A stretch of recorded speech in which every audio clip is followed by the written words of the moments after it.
If you're not willing to go in there and face yourself, you're not gonna find anything. You're gonna live right here on surface, man, right here on surface. So if there is an ending to this world and there is somewhere to go and there's a judgment, you're gonna get there and you might see a chart. And that chart may tell you who the fuck you should have been. And now you get the rest of your life to think about that. Man, I could have lived a much better life if I just would have just suffered a little bit more. If I just would have went in that and realized I had so much more. But fear and the 40% and living here versus living here, being afraid, stopped me.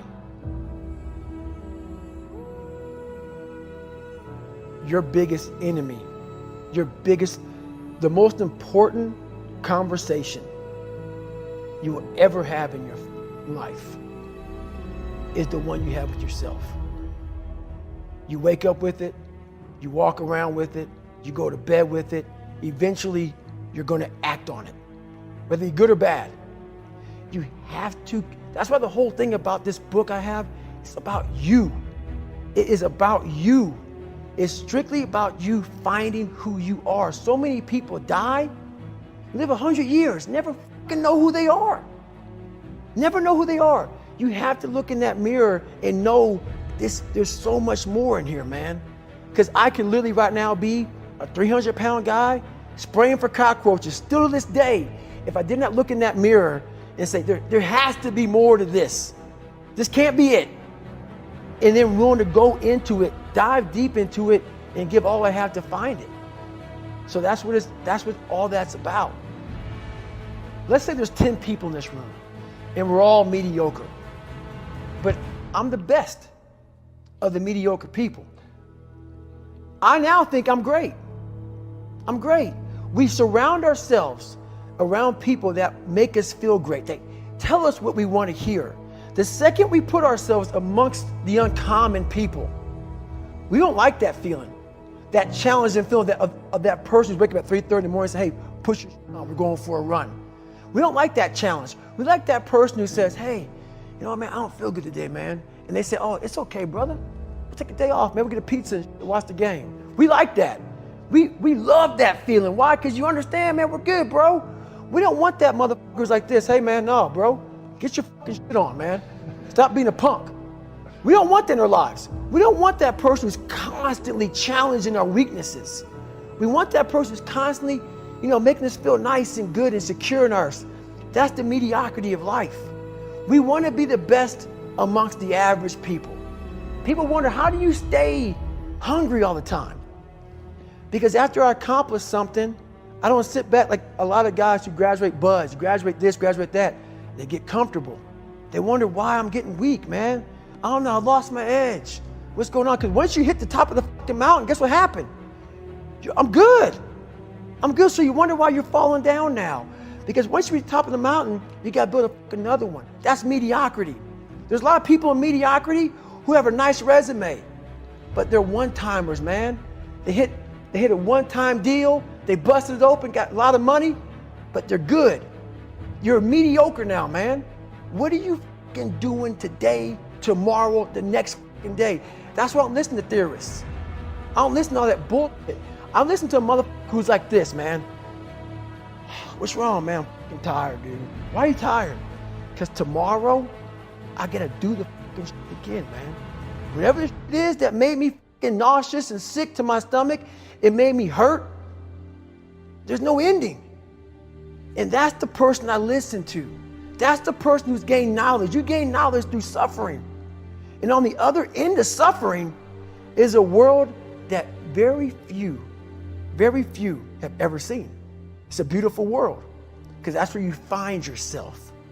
You don't find yourself in over here. You find yourself on the other end. Like the 100-mile race I was on, I ran it for 24 hours. I found myself on the other end of that race.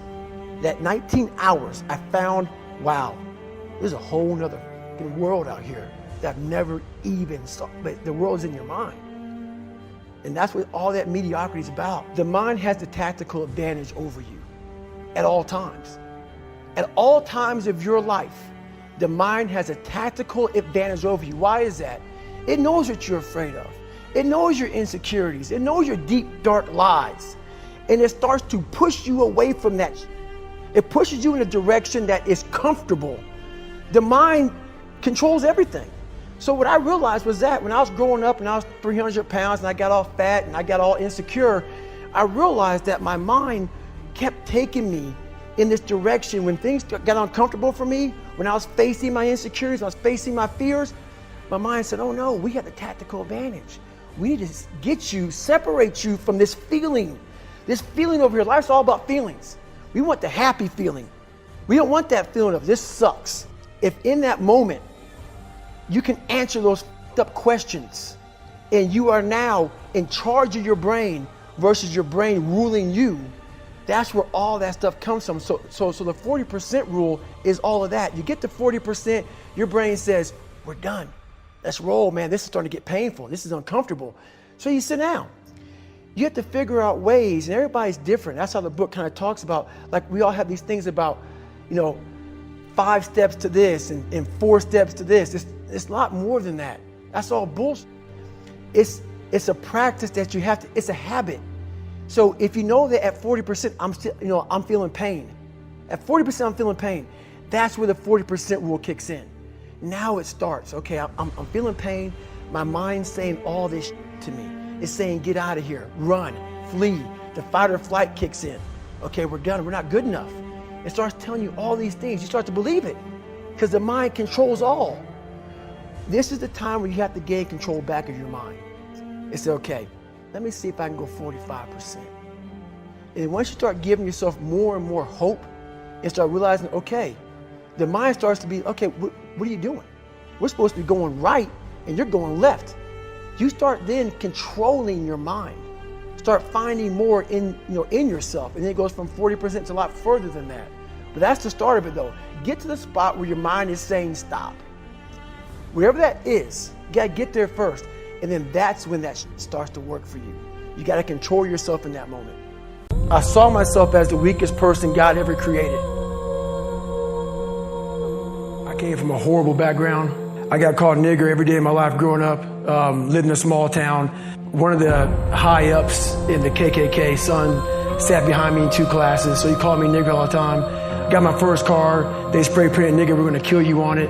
So I was just an insecure, scared kid. But the best thing that happened to me, no one helped me. So the things that we run from the truth. We're running from the truth, man. As painful and as brutal as it is, we have the ability to go in such a space if you're willing to suffer, and I mean suffer. Your brain and your body, once connected together, can do anything. The only way you're ever going to get to the other side of this journey is you have got to suffer to grow. To grow, you must suffer. So I wanted to change to be the hardest man ever created. And my goal when I was sitting there, not going to school, being bullied, having no self-esteem, my goal was the only person that's going to turn this person around is me. How? That's the question. How are you going to do that? I had to build calluses in my brain the same way I built calluses on my hands. So I broke the Guinness Book of World Record for pull-ups a long time ago, but I failed at it twice. And I did 67,000 pull-ups in trying to break this record. So to do 4,030 pull-ups, I had to do 67,000 for training for that. But if you can get through to doing things that you hate to do, on the other side is greatness. That's what people understand. By me running, I am callous in my mind. I'm not training for a race. I'm training for life. I'm training for the time when I get that 2 o'clock in the morning call that my mom is dead or something happens tragic in life. I don't fall apart.